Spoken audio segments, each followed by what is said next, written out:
Let's do some accounting. Let's do some accounting. I am an accountant. Let's do some accounting. Let's do some accounting. Let's do some accounting. I am an accountant. Hello everyone and welcome to my channel commerce with सीमा।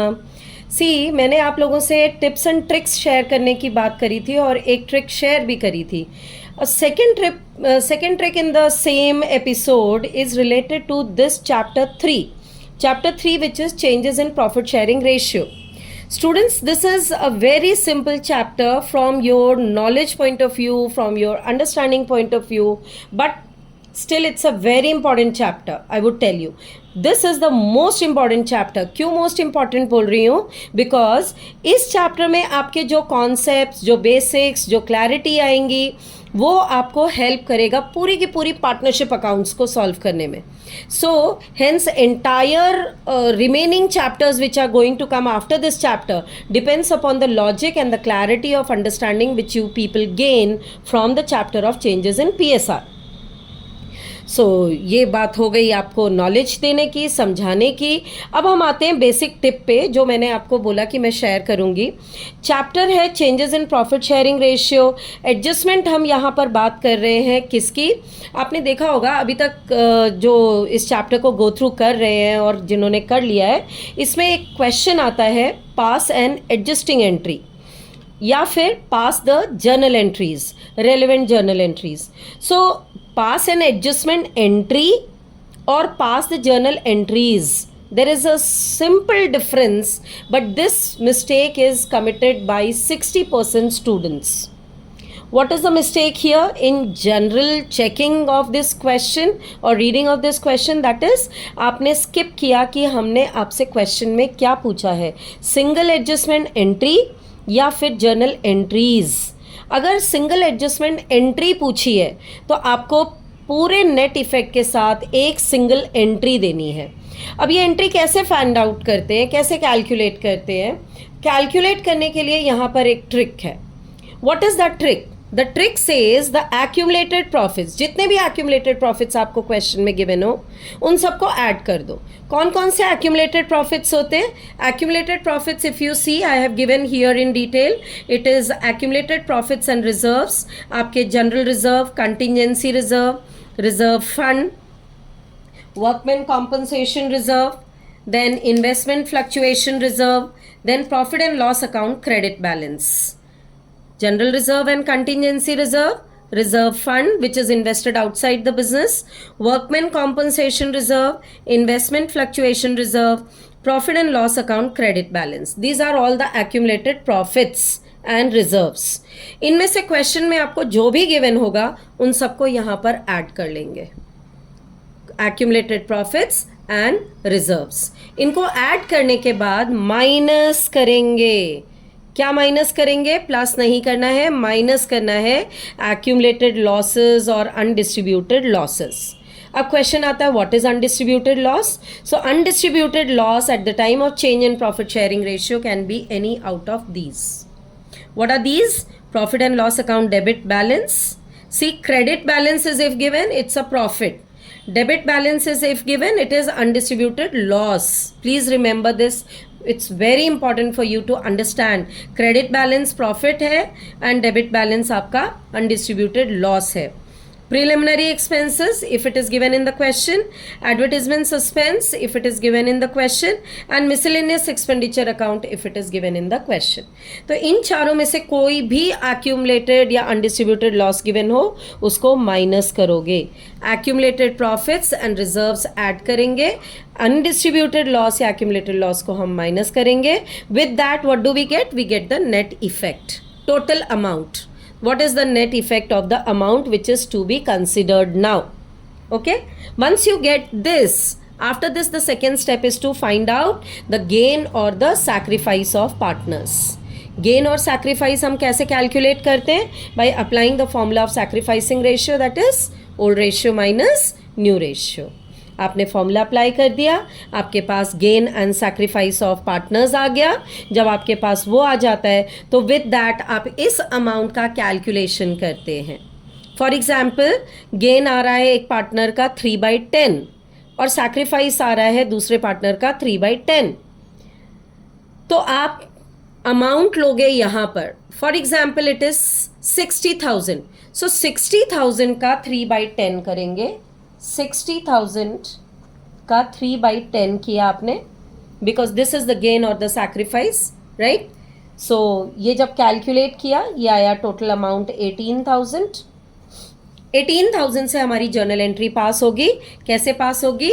ये जो calculate किया आपने amount, उसको करने के बाद we calculate, after calculating this amount we pass the journal entry, adjustment entry. What is that entry? If the positive balance is coming, for example this is 18,000 coming, then it is gaining partners capital account debit to sacrificing partners capital account. Gaining partners capital account debit to sacrificing partners capital account, and this is to be done in sacrificing ratio. Okay, but अगर ये negative balance आता है तो हम क्या करेंगे? तो हम एंट्री को रिवर्स कर देंगे. आपकी एंट्री थी gaining partners capital account debit to sacrificing partners capital account, आप उसको रिवर्स कर देते हो. अब रिवर्स करते हो तो क्या आ जाएगा? सैक्रिफाइसिंग पार्टनर्स डेबिट हो जाएंगे और गेनिंग यहाँ डेबिट था वो क्रेडिट हो जाएंगे. गेनिंग पार्टनर्स कैपिटल अकाउंट यहाँ पर क्रेडिट हो जाएंगे. बट मैक्सिमम केसेस में वैसे पॉजिटिव बैलेंस आता है, बट यू नेवर नो.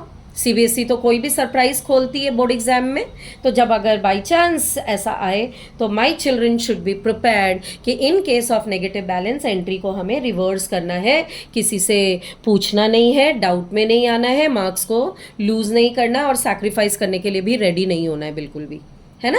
तो लॉजिक अप्लाई करना है, और लॉजिक अप्लाई किया तो आपने एंट्री को रिवर्स कर दिया क्योंकि अमाउंट आ रहा है पॉजिटिव का, और reverse that is negative balance. Now what do we mean by this negative balance? I will explain you with the help of one question. Okay, now what is an important thing here to consider? Very important point for you to consider is that you must be very careful in reading the question. You must be very careful in reading the question to see what? Whether the capitals are fixed or fluctuating.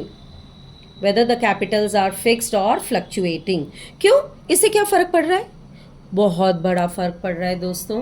अगर आपने ये omit कर दिया word fixed और fluctuating, question is if silent, तो आप entry ऐसे ही पास करेंगे. But question is if saying that partners have fix capital balances, then in that case आप एंट्री करेंगे gaining partners current account debit to sacrificing partners current account, और इस case में आप करेंगे sacrificing partners current account debit to gaining partners current account. So you have to be very careful in these two words here. Again I tell you 80% children make the mistake, क्योंकि आदत हो गई होती है हमें पॉजिटिव बैलेंस कंसिडर करने की कि भाई कोई फ्लक्चुएटिंग ही है बैलेंस तो, लेकिन हम उस वर्ड को ओमिट कर देते हैं. And that is the reason why it is very necessary that you read the question very carefully. अगर आप क्वेश्चन को केयरफुली रीड करते हैं तो इमीडिएटली वहाँ पर आप अंडरलाइन कर दो that partners capital balances are fixed. Fixed को जैसे ही अंडरलाइन किया दिमाग में रजिस्टर हो जाएगा कि भैया ये तो कैपिटल बैलेंस फिक्स्ड है. मतलब घंटी बजी दिमाग की कि एंट्री होगी करंट अकाउंट से. अगर आप करंट अकाउंट से एंट्री नहीं करते हो तो बेटा 3 मार्क्स का अगर क्वेश्चन आएगा ये, तो आंसर में आपको मिलेंगे यहाँ पर सिर्फ 1 मार्क या फिर हाफ मार्क, क्योंकि कॉन्सेप्ट में गड़बड़ हो गई ना. कॉन्सेप्ट ने तो कहा था कि fix capital balances and you pass the entry through fluctuating capital balances. तो जैसे ही कॉन्सेप्चुअल मिस्टेक आएगी मार्क्स कट जाएंगे, और वो हमें नहीं करना है. तो you have to be very clear about it. Second very important thing to apply under this is that what do we do not transfer. हमने क्या क्या ट्रांसफ़र किया? हमने ये सारे रिजर्व्स एंड प्रॉफिट्स को ट्रांसफ़र किया, हमने ये सारे अनडिस्ट्रीब्यूटेड लॉसेस को राइट ऑफ किया. हम ट्रांसफ़र क्या नहीं करते? हम ट्रांसफ़र नहीं करते EPF.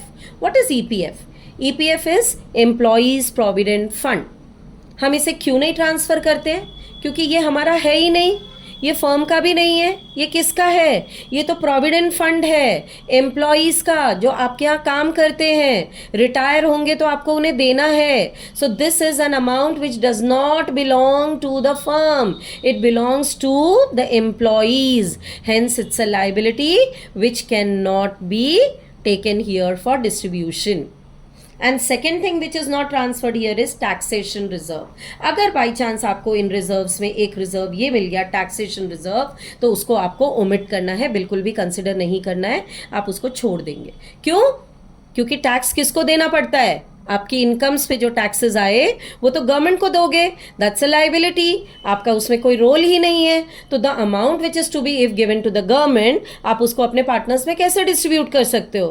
नहीं कर सकते ना, तो इसलिए हम इसको नहीं डिस्ट्रीब्यूट करेंगे. So to sum up all the things very quickly, I will tell you under this tips and tricks that अगर सिंगल एडजस्टमेंट एंट्री पास करनी हो तो जितने भी एक्यूमुलेटेड प्रॉफिट्स मैंने यहाँ दिए हैं आपको, you can take the screenshot, plus reserves, आप इनको ऐड करेंगे एंड माइनस करेंगे अनडिस्ट्रीब्यूटेड लॉस या एक्यूमुलेटेड लॉसेस को.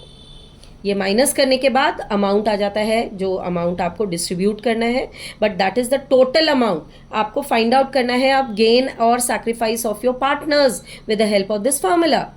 तो आप जब फॉर्मूला अप्लाई करते हैं, gain and sacrifice of your partners कर लेते हैं, तो then you have to see if the positive balance is coming, आपकी एंट्री होगी gaining partners capital account debit to sacrificing partners capital account और current account, as the case may be in your question.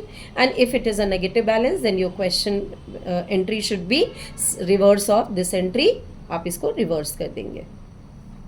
यहाँ ये reserves हैं and profits हैं जो accumulated हैं, ये अनडिस्ट्रीब्यूटेड लॉसेज हैं. ईपीएफ आपको ट्रांसफ़र नहीं करना है, टैक्सेशन रिजर्व आपको ट्रांसफ़र नहीं करना है, यहाँ पर आपको उसे बिल्कुल भी कंसिडर नहीं करना है. You have to just ignore it and leave it.